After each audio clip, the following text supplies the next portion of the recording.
नमस्कार प्यारे साथियों, कैसे हैं आप सभी। उम्मीद है सभी अच्छे होंगे। सबसे पहले आपका स्वागत है हमारे YouTube चैनल नॉलेज की स्टोन पर। उम्मीद है सभी की पढ़ाई अच्छी चल रही होगी, मस्त चल रही होगी, जबरदस्त चल रही होगी, क्योंकि दिल्ली पुलिस एग्जाम सभी को पता है दिसंबर में हो जाएगा। संभावना तो यही है, अगर सब कुछ ठीक ठाक रहा। वैसे सितंबर में नेक्स्ट मंथ ही फॉर्म फिल हो जाएंगे, जो अभी तक उनका कैलेंडर है जारी है, उसी के अकॉर्डिंग अगर सब कुछ चले। बाकी तो आप सब देख ही रहे हैं कि न्यूज में क्या क्या चल रहा है, कैसे प्रदर्शन चल रहे हैं, जगह जगह चल रहे हैं, लेकिन हमें उसको भी देख करके चलना है और साइड में क्या चलना है, अपनी पढ़ाई भी कंटिन्यूअस रखनी है। ऐसा नहीं है कि हम केवल एक चीज को ही रखना है, और हमें अपने टीचर्स का साथ भी देना है। ठीक है, हमें एकजुट होकर के रहना है, तो उसमें जरूर हमें अपने टीचर्स का सहयोग करना है। गलत के खिलाफ आवाज उठाना, टीचर्स की कोई गलती नहीं थी, सही बात है, वो हम लोगों के लिए ही कर रहे हैं। तो आप लोग उनका साथ दें, सभी साथ दें। ठीक है, और बिना देर किए हुए चलते हैं हम अपनी क्लास की तरफ। जैसे कि अभी आपको पता है कि प्राचीन भारत की मेरी क्लास चल रही है, और प्राचीन भारत में अभी मैंने आपको सिंधु घाटी सभ्यता के कुछ मुख्य स्थल हैं तो वो पढ़ा दिया है। ठीक है, एक दो कोई रह गया है तो उसको आप देख लेना, ज्यादा इंपॉर्टेंट है नहीं। जो इंपॉर्टेंट है जैसे हड़प्पा है, मोहनजोदारो है, धौलावीरा है, लोथल है, कालीबंगा है, इनसे ही ज्यादातर क्वेश्चन पूछे जाते हैं वनडे एग्जाम में। वनडे एग्जाम मतलब Delhi police constable, UP police constable में इन्हीं में से ज्यादातर क्वेश्चन बन जाता है। अगर इसके अलावा आप डीपली जाओगे ना, तो डीपली इतना है कि अगर एक महीने कंटिन्यूअस पढ़ाऊँ ना, तो सिंधु घाटी सभ्यता ही खत्म नहीं होगी कंटिन्यूअस एक महीने में, क्योंकि बहुत इसके लगभग 1700-1800 के समथिंग तो इसकी साइट ही साइट है, और उनमें से सभी साइट्स को पढ़ाना बहुत मुश्किल है। ज्यादा से ज्यादा कोई इंसान पढ़ाएगा भी, अगर आप RAS या आप यूपी PCS वगैरह के लिए देखेंगे, तो 20-25-30 साइट के मैक्सिमम टू मैक्सिमम 25 साइट पढ़ा पाएगा। ठीक है, लेकिन हमें तो केवल दिल्ली पुलिस को फोकस करना है, तो दिल्ली पुलिस के अकॉर्डिंग जो भी कुछ इंपोर्टेंट क्वेश्चंस थे वही पढ़ा रहा हूं मैं। तो आज बिना देर किए हुए आज हमें चलना है। आज हमारा टॉपिक होगा वैदिक संस्कृति। ठीक है, तो वैदिक संस्कृति में जितना भी कुछ पूछा जाएगा, क्योंकि सिंधु घाटी सभ्यता के बाद में जो एक संस्कृति डेवलप हुई ना, तो वो थी बेटा वैदिक संस्कृति। अब उस वैदिक संस्कृति के बारे में पढ़ना है, उसको भी हम दो भागों में बांटेंगे। तो बिना देर किए हुए चलते हैं। ठीक है, कोई दिक्कत नहीं है, आपको बस करना कुछ नहीं है, ध्यान से सुनना है। ठीक है, चलिए। तो बेटा वैदिक संस्कृति को ना, वैदिक संस्कृति, वैदिक संस्कृति कब से कब तक होती है। पहली बात तो आपको यह पता होगा कि संस्कृति किसे कहते हैं। नहीं पढ़ पता तो पता कर लीजिए, किसको कहते हैं वैदिक संस्कृति। ठीक है, आई थिंक पेन ज्यादा, इसकी मोटाई कुछ ज्यादा है। ठीक है, वैदिक संस्कृति, अब ज्यादा कुछ हो गया है। ठीक है, हाँ ये ठीक है। वैदिक संस्कृति में क्या क्या आता है बेटा। इसको सबसे पहले एक पर्सन थे, विंटरनिट्स। ठीक है, उसने दो भागों में बांट दिया। किस पर्सन ने? विंटरनिट्स ने। मैं बता देता हूँ, यहाँ पर लिख देता हूँ विंटरनिट्स, इंपोर्टेंट है, लिख लेना विंटरनिट्स। ठीक है, विंटरनिट्स ने दो भागों में बांट दिया वैदिक संस्कृति को। अब क्यों बांटा, किस आधार पर बांटा। ठीक है, दो भाग कौन कौन से थे वो भी मैं बताता हूं। नंबर एक, ऋग्वैदिक काल। ऋग्वैदिक काल किस काल को बोलते हैं, और दूसरा था उत्तर वैदिक काल। उत्तर वैदिक काल। तो क्वेश्चन क्या बन सकता है कि वैदिक संस्कृति को किसने दो भागों में बांटा, तो आपके सामने आंसर है विंटरनिट्स ने। ठीक है, दूसरी बात कौन कौन से में बांटा, ऋग्वैदिक काल, उत्तर वैदिक काल। ऋग्वैदिक काल का टाइम पीरियड क्या है बेटा। ऋग्वैदिक काल का टाइम पीरियड है 1500 BC से लेकर, जब हमारी इंडस वैली सिविलाइजेशन का डिक्लाइन हो गया, पतन हो गया, उसके बाद से 1500 BC से लेकर के 1000 BC तक का टाइम पीरियड। ठीक है, और उत्तर वैदिक काल का टाइम पीरियड है बेटा 1000 BC से लेकर के 600 BC तक का टाइम पीरियड। ठीक है, अब ऋग्वेद, तो हम एक एक करके ना इनकी तुलनात्मक अध्ययन करते चलेंगे। एक तरफ हम ऋग्वैदिक काल की सामाजिक स्थिति पढ़ेंगे, तो दूसरी तरफ उत्तर वैदिक काल की सामाजिक स्थिति पढ़ेंगे। एक तरफ हम ऋग्वैदिक काल की धार्मिक स्थिति पढ़ेंगे, तो दूसरी तरफ हम उत्तर वैदिक काल की धार्मिक स्थिति पढ़ेंगे। या एक तरफ हम ऋग्वैदिक काल की भौगोलिक स्थिति पढ़ेंगे, तो दूसरी तरफ हम उत्तर वैदिक काल की भौगोलिक स्थिति पढ़ लेंगे। ठीक है, ऐसे तुलना करते हुए चलेंगे।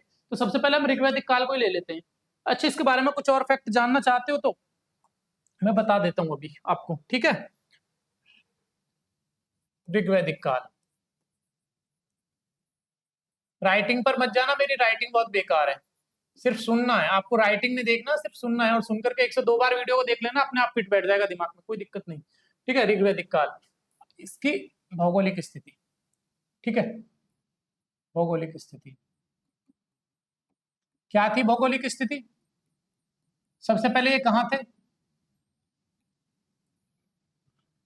किनको ऋग्वैदिक टाइम पीरियड का बोला जाता है? देखिए, जब सिंधु सभ्यता का डिक्लाइन हुआ ना, तो कहते हैं कि आर्यों का आक्रमण हुआ, तो आर्य आ गए यहाँ पर। अब ये बात किसने कहा कि सिंधु सभ्यता के लोग या ये ऋग्वैदिक सभ्यता के लोग आर्य थे? देखिए, और ये कहां से आए थे? एक पर्सन थे, सबसे पहले इसके बारे में फैक्ट जान लो, Max Muller. Max Muller important है, जितने भी मैं बता रहा हूं ना, ये सारी यहाँ इंपोर्टेंट लगा लेना। कई बार कथन दे देगा और 100% देगा, याद कर लेना, 100% देगा। मैक्स मूलर ने क्या कहा कि ये मध्य एशिया से आए थे। मध्य एशिया, मध्य एशिया जानते हैं आप? टर्की वाला, टर्की वाला एरिया जो है वहां से। ठीक है, फिर आते हैं हमारे स्वामी दयानंद सरस्वती। दयानंद सरस्वती, दयानंद सरस्वती ने कहा, ये कहां से आए थे? ये तिब्बत से आए थे। ठीक है, तिब्बत। ठीक है, तिलक महोदय ने कहा, तिलक का मतलब है बाल गंगाधर तिलक। तिलक महोदय ने कहा, उनकी एक बुक है the Arctic home of Vedas, ठीक है, वैदिक संस्कृति के लिए, उसमें इन्होंने कहा कि ये उत्तरी ध्रुव से आए थे।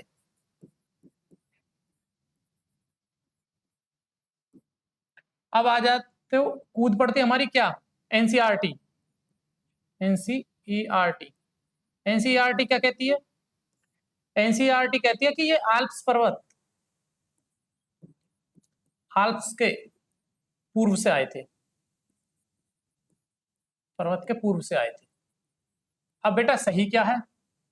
सही जो कथन है ना, जिसके एविडेंस है, वो हमारे पास में ये कथन सही है, इंपोर्टेंट। जो ज्यादा जिसको हम प्रायोरिटी देंगे वो ये वाला कथन। कौन सा? मैक्स मूलर का। शायद ये नहीं दिख रहा होगा, दूसरा कलर लेता हूं। ठीक है, हाँ लीजिए, ये थे मैक्स मूलर। ये भी नहीं दिखा, मैक्स मूलर, ये दिखेगा, मैक्स मूलर। अब ये क्यों इंपोर्टेंट है? इसका भी एविडेंस है मैक्स मूलर का। क्यों बेटा? एक अभिलेख है, कौन सा अभिलेख जो हमें मिला है? उसका नाम है, मैं बताता हूं अभी, कहाँ चले गया? हाँ, एक अभिलेख है, उसका नाम है बेटा बोगजकोई अभिलेख। बोगजकोई, इसका जो टाइम पीरियड है ना, वो है 1400 BC, सबसे पुराना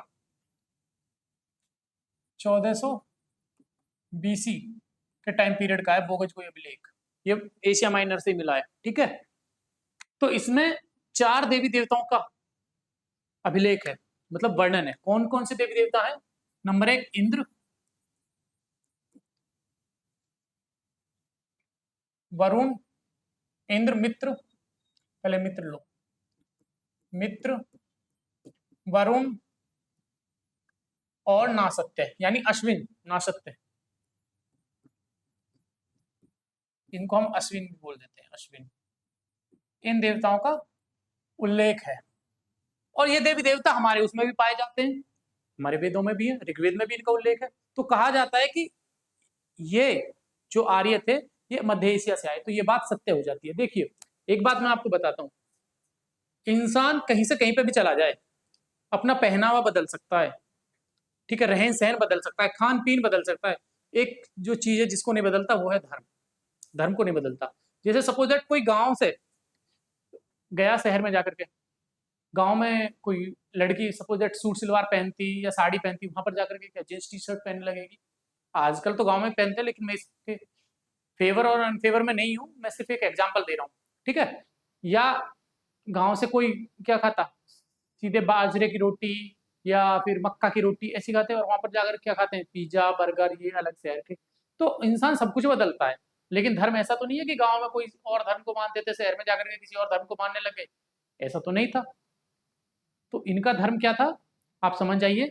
ये जो देवी देवताओं के नाम मैंने लिखे हैं ना, ये बोगज कोई अभिलेख में भी थे जो एशिया माइनर से मिला है, और ये हमारे ऋग्वेद में भी है। ठीक है, तो ये चीज यहाँ पर क्लियर हो जाती है कि इसका मतलब आर्य मध्य एशिया से आए हुए थे। ठीक है, बाकी और सबकी थ्योरी अपनी अपनी है, उन्होंने दी है, लेकिन वो फ्लॉप हो गई है। अब फ्लॉप है या नहीं है, उनके अपने अपने मत हैं। ठीक है, तो कई बार पूछा जाएगा कि बोगज कोई अभिलेख कहाँ से मिला है, तो आपको बता देना है बेटा कहाँ से मिला है, एशिया माइनर से। ठीक है, चलिए अब बिना देर किए हुए आगे चलते हैं, हम ऋग्वैदिक काल की भौगोलिक स्थिति इसके बारे में पढ़ते हैं। ऋग्वैदिक काल की भौगोलिक स्थिति,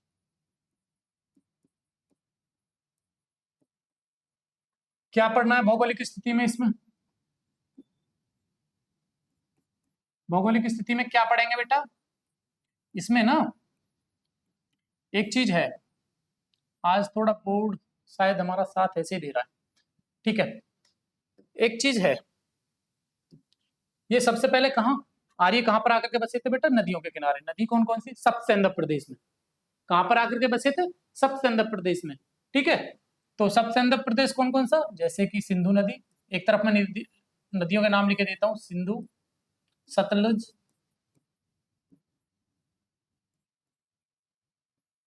झेलम, चिनाब, और कौन सी? चिनाब, दूसरा सरस्वती,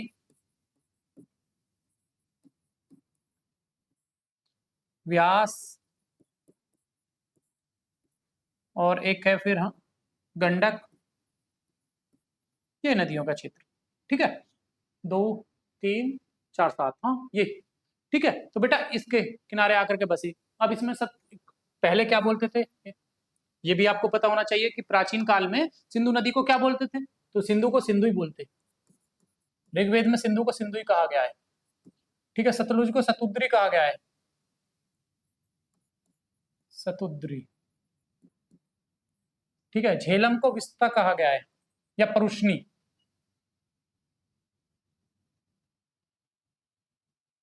विस्ता परुष्णी लिखे देता हूं मैं यहाँ पर।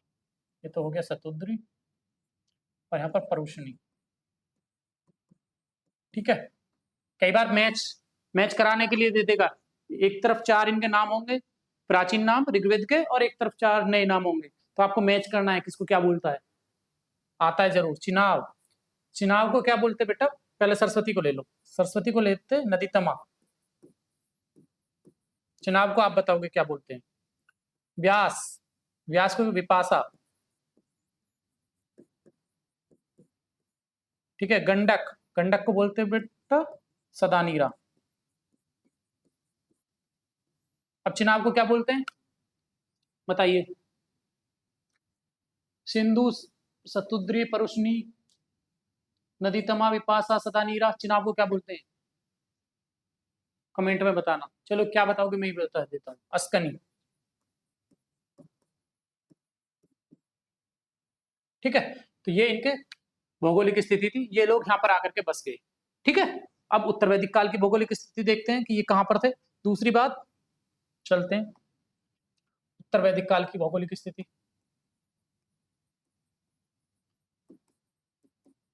की भौगोलिक स्थिति।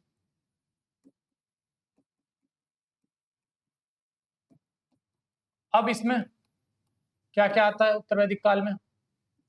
ये कहां पर आ गए थे इनका प्रदेश? अब ये वहां से हट करके कहां पर आ गए उत्तर वैदिक काल में, बताएगा कोई? गंगा ब्रह्मपुत्र में, गंगा ब्रह्मपुत्र दोआब,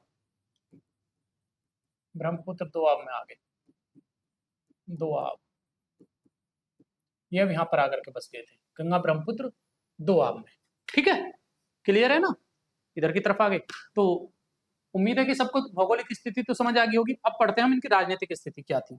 देखिए, राजनीतिक स्थिति के लिए क्या था, अब मैं इसमें यहीं पर चेंज कर देता हूँ। ठीक है,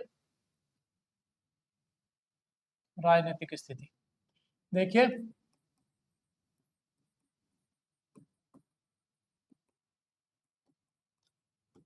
ये जो है ना,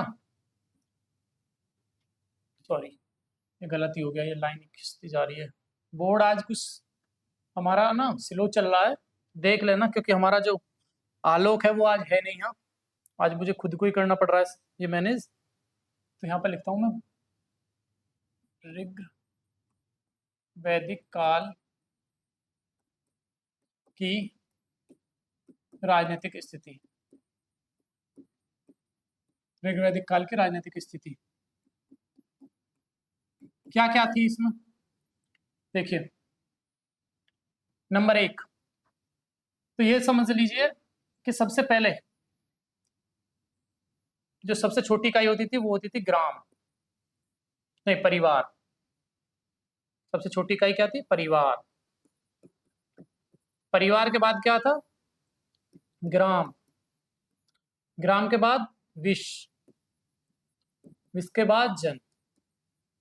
ठीक है, सबसे छोटी इकाई परिवार, परिवार के बाद ग्राम, ग्राम के बाद विश्व, विश्व के बाद जन। तो देखिए, परिवार का कितने बार उल्लेख है ऋग्वेद में? असंख्य बार, असंख्य बार। ठीक है, ग्राम का उल्लेख कितना है? 13 बार। विश्व का उल्लेख कितना है? 171 बार। और जन का उल्लेख कितना है? 275 बार। ठीक है, और ऋग्वेद में जो जन का मुखिया होता था उसको क्या बोला जाता था? सरदार या राजा। राजा शब्द का एक बार उल्लेख है सिर्फ, सरदार बोला जाता। यानी कि ये कबीले का मुखिया होता था। और सरदार के पास ऐसा नहीं था कि सरदार के पास एक एक्सट्रीम पावर होती थी, कोई एक्सट्रीम, ऐसा नहीं था कि मैं राजा हूं या ये हूं। राजा निरंकुश नहीं था। कभी आप सोचो कि राजा निरंकुश था? राजा निरंकुश नहीं था। देखिए, क्यों निरंकुश नहीं था? एक तो जो कर था, कर दो तरीका के थे, एक भाग एक भोग। एक भाग और एक भोग। तो जो भोग था वो तो बेटा उत्तर वैदिक काल में लिया जाएगा, ऋग्वैदिक काल में नहीं लिया जाएगा। तो क्या लिया जाता था? भाग। भाग का मतलब है अपनी इच्छा से दे दिया गया। ठीक है, तो राजा को ये फील कराया नहीं गया था कि तू राजा है। राजा के लिए क्या शब्द मिला है यहाँ पर? पुराभेदता, यानी किलों को जीतने वाला। ठीक है, पुराभेदता शब्द इसमें मिला है ऋग्वेद में। बाकी और मैंने बता दिया ये इसके बारे में। अब आ जाते हैं हम उत्तर वैदिक काल में।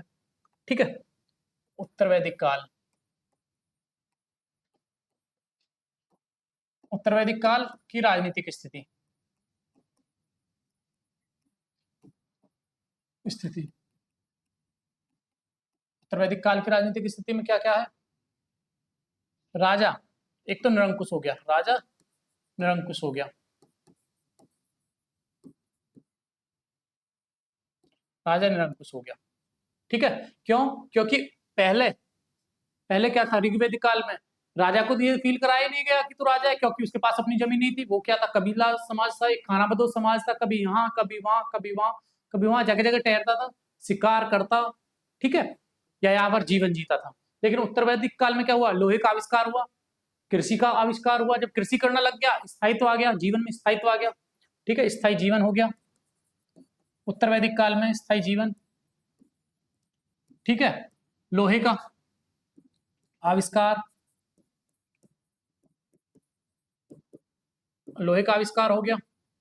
खेती करना सीख गया, यानी कृषि, खेती करना सीख गया।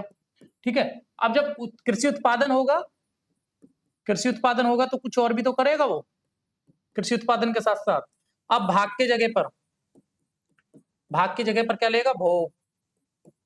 और भोग जब आएगा तो इसका मतलब राजा क्या हो जाएगा? निरंकुश। राजा कैसा हो जाएगा? निरंकुश। ठीक है, तो ये थी हमारी उत्तर वैदिक काल की राजनीतिक स्थिति। ठीक है, हालांकि ये बहुत डीप है, मैं तो सिर्फ आपको वो फैक्ट बता रहा हूं जो आपके एग्जाम में आएंगे, एग्जाम के इंपोर्टेंट है, एग्जाम के पॉइंट ऑफ व्यू से देखेंगे आप तो। अदरवाइज अगर आप देखेंगे पीसीएस वगैरह का, तो मैं इसमें और भी ज्यादा डीप चला जाऊंगा। मेरे पास फिर कॉल आती है, साथ के बच्चे करते हैं या फिर और कॉल करते हैं कि इतना डीप मत जाओ, क्योंकि हम पीसीएस लेवल के नहीं है। अगर अदरवाइज मैं इसके बारे में ज्यादा डीप जाने लगूँ ना, तो आप घूम जाओगे, 2-3 घंटे लग जाएंगे केवल उत्तर वैदिक काल की राजनीतिक स्थिति पढ़ाने के लिए। ये तो मैं समराइज करके सिर्फ बता रहा हूँ कि इसमें क्या क्या चीजें थी, आप कितना कर सकते हो। ठीक है, अब आ जाते हैं हम, फिर आता है बेटा इसमें, ये हो गया राजनीतिक। अब आती है सामाजिक स्थिति।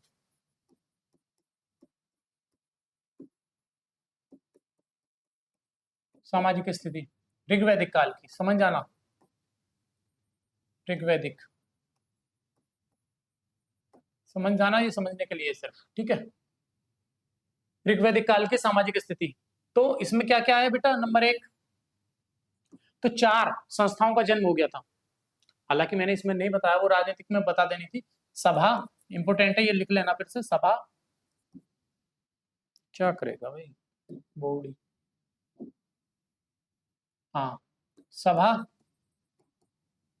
समिति, विदत इंपोर्टेंट है, इसको लगा लेना, और गण, ठीक है। सभा के मुखिया को क्या कहा जाता था, सभापति। विदत के मुखिया को विदतपति, विदतपति, और गण के मुखिया को गणपति, ठीक है। और समिति के मुखिया को ईशान बोला जाता, ये पूछा जाएगा, ईशान, इसको मैं अलग कलर से लिख दूं, ठीक है, याद रहेगा आपको, ईशान इंपोर्टेंट है, ठीक है। सभा का उल्लेख 8 बार, इसका उल्लेख 9 बार, इसका उल्लेख 122 बार, ठीक है। इसका पता नहीं कितनी बार है, लेकिन ये पूछा नहीं जाता, ये मैं लिखता ही नहीं ना इसमें, क्योंकि ये उसमें नहीं पूछा जाएगा, ठीक है। ये कंट्रोल करने के लिए होती थी, 4 संस्थाएं थी ऋग्वैदिक काल में, ठीक है। सभा, समिति, विदत और गण। अब इसमें से क्या था कि बाद में उत्तर वैदिक काल में जो चल करके मैं बताऊंगा, तो इसमें एक और चीजें हैं आपको जो याद रखनी है सामाजिक स्थिति में। सती प्रथा, सती प्रथा नहीं थी, सती प्रथा नहीं थी, ठीक है। दूसरा आता है क्या, सती प्रथा नहीं थी, दूसरा दहेज प्रथा, बाल विवाह, सॉरी बाल विवाह, बाल विवाह नहीं था, क्यों, क्योंकि बाल विवाह की जो उम्र थी वो 16-17 साल थी, 16 या 17 साल, और 16-17 साल आज के हिसाब से नहीं, तब के हिसाब से, तो तब के हिसाब से बाल विवाह नहीं माना जाता ये, ठीक है। और फिर आता है बेटा दहेज, दहेज प्रथा, दहेज प्रथा थी, थी बेटा, दहेज का स्वरूप अलग था, कौन सा, कौन सा स्वरूप था दहेज का, वहतु स्वरूप था, वहतु स्वरूप था दहेज प्रथा, ठीक है। वहतु स्वरूप जिसको वहन किया जा सके, जबरदस्ती नहीं कि आपके वहन से भी लिमिट से दूर है और आपको वो देना ही देना है, ऐसा नहीं, वहतु स्वरूप था, ठीक है। और इसमें क्या था आपको पता होगा, हाँ, एक मोस्ट इंपोर्टेंट युद्ध जो था वो दसराग्य युद्ध, दसराज युद्ध या दसराग्य युद्ध, वो इसी काल में लड़ा गया था। किस किस के बीच में, सुदास एक तरफ थे, भरत जन के मुखिया, किसके, भरत जन के मुखिया थे सुदास,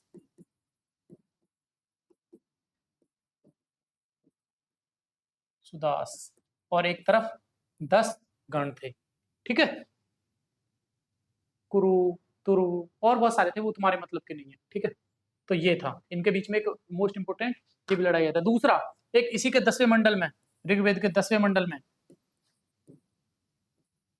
वर्ण व्यवस्था का उदय हो चुका था इसमें, ठीक है, वर्ण व्यवस्था का उदय हो चुका था, तो 10वें मंडल में एक पुरुष सूक्त की कल्पना की गई है। वो पुरुष सूक्त कैसा, 10वें मंडल के पुरुष सूक्त में, पुरुष सूक्त में एक विराट पुरुष की कल्पना की गई है, विराट पुरुष कहते हैं, ब्रह्मा है वो, विराट पुरुष की कल्पना,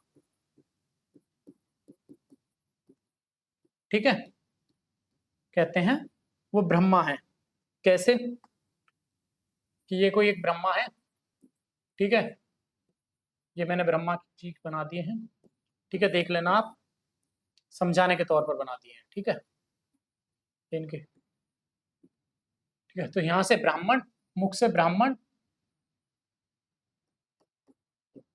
ठीक है, और भुजाओं से क्षत्रिय,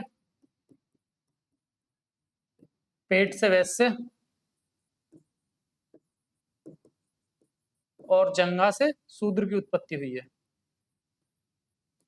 ठीक है, एक विराट पुरुष की कल्पना की गई है कि ऐसे ऐसे इसमें एक है। ठीक है, कि ये ब्रह्मा है, ब्रह्मा के इससे तो वर्ण व्यवस्था का उदय इस समय हो गया था ऋग्वैदिक काल में। अब आते हैं उत्तर वैदिक काल की सामाजिक स्थिति। ठीक है, उत्तर वैदिक काल की सामाजिक स्थिति।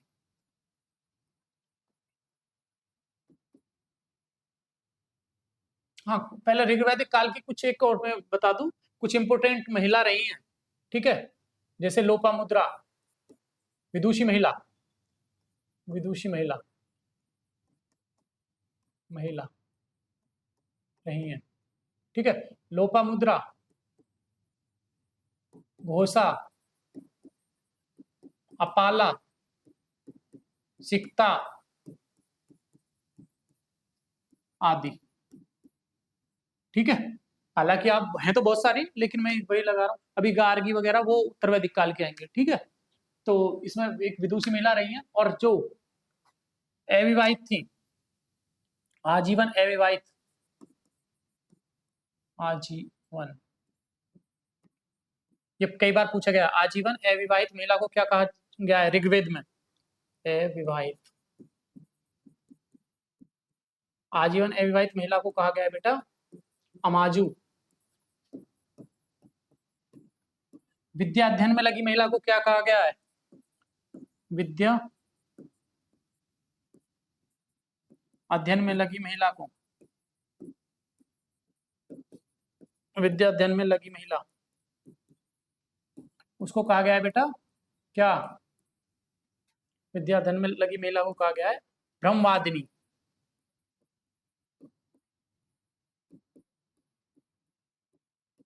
ठीक है, ब्रह्मवादिनी।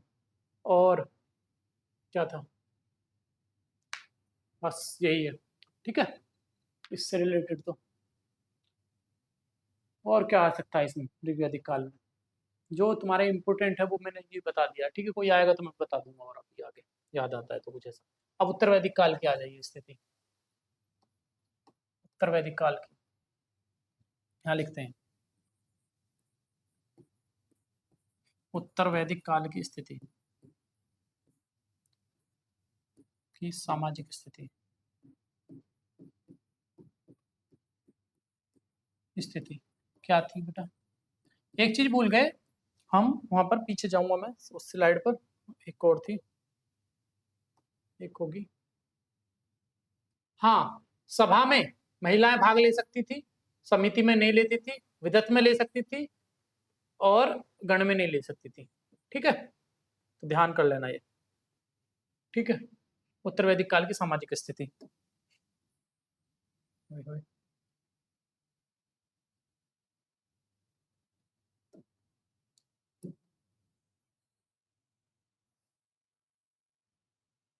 उत्तर वैदिक काल की सामाजिक स्थिति क्या थी?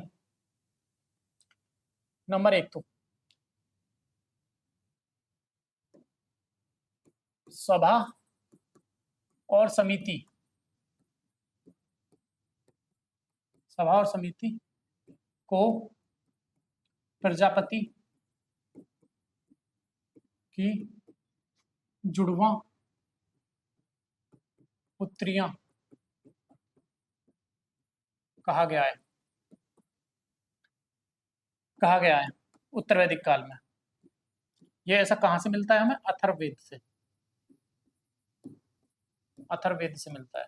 ठीक है, सभा और समिति को प्रजापति की जुड़वा पुत्रिया कहा गया है, क्योंकि प्रजापति ही उस टाइम पर कौन थे? भगवान, भगवान की जगह प्रजापति ने ले ली थी। ठीक है, दूसरा आता है बेटा विदत और गण, इन्होंने अपना अस्तित्व खो दिया था। विदत और गण, इन्होंने अपना अस्तित्व खो दिया था। ठीक है, अच्छा हाँ, एक और चीज पीछे नोट कर लेना, विदत, विदत के बारे में आपको क्या चीज नोट करनी है? सबसे प्राचीन संस्था जो थी वो विदत थी। ठीक है, अगर इन चारों में सबसे प्राचीन संस्था जो थी वो विदत थी। ठीक है, यही बतानी थी। विदत और गण ने अपना अस्तित्व खो दिया था।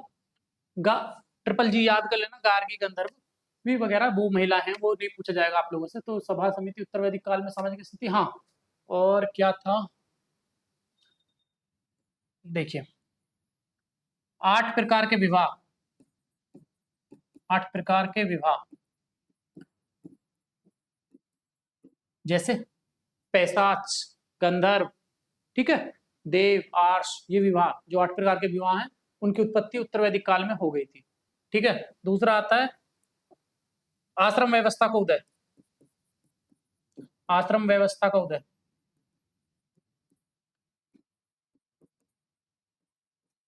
आश्रम व्यवस्था कौन कौन से? 4 आश्रम बताए हैं। ठीक है, कौन कौन से बताइए? ब्रह्मचर्य, कौन कौन से आश्रम है बताओ आप कमेंट बॉक्स में, अभी बता देना।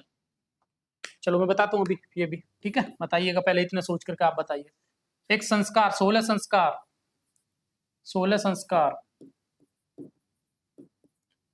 16 संस्कार होते हैं ना, विवाह संस्कार, उपनयन संस्कार, अंतिम संस्कार, ये जितने भी संस्कार है, तो 16 संस्कार इसी में है, संस्कार उदय।